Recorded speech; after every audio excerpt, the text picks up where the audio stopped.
Aidoo is undoubtedly the best writer of all time in and outside Ghana. And let me tell you why. She was born in 1942 to a chief in Salt Pond.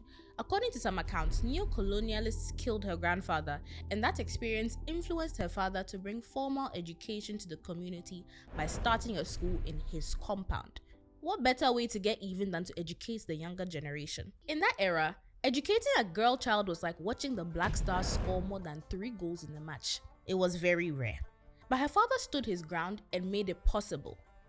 That single decision by her father laid the foundation that shaped who she was going to become. She later attended Wesley Girls Secondary School and graduated from the University of Ghana with a degree in English. Now that should tell you something. Inspired by the stories she heard growing up, coupled with things happening around her, she wrote and published a play, The Dilemma of a Ghost, at just 22 years old in 1964. It became one of the first plays by an African woman to receive international attention. Charlie, think about that for a second. Only 7 years after Ghana's independence, and a young Ghanaian woman was already shaping African literature on the global stage. She was writing about family, identity, migration, tradition, and the tension between Africa and the West.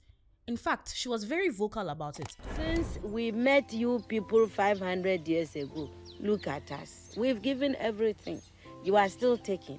I mean, where will the whole Western world be without Africa? Ama Ata Aidoo wasn't just a writer. At a point, she even became Ghana's Minister of Education under the PNDC administration. And that didn't stop there.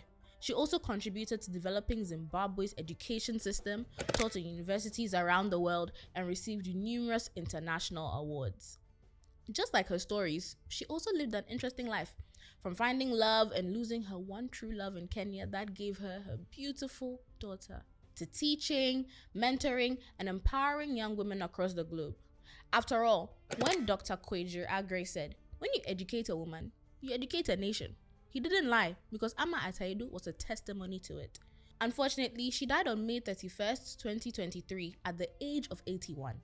And her death was met with nationwide mourning, including a state funeral held in her honor at the State House. Now, with everything she contributed to Ghana and Africa, she remains not just one of our greatest writers, but one of the most important figures the country has ever produced.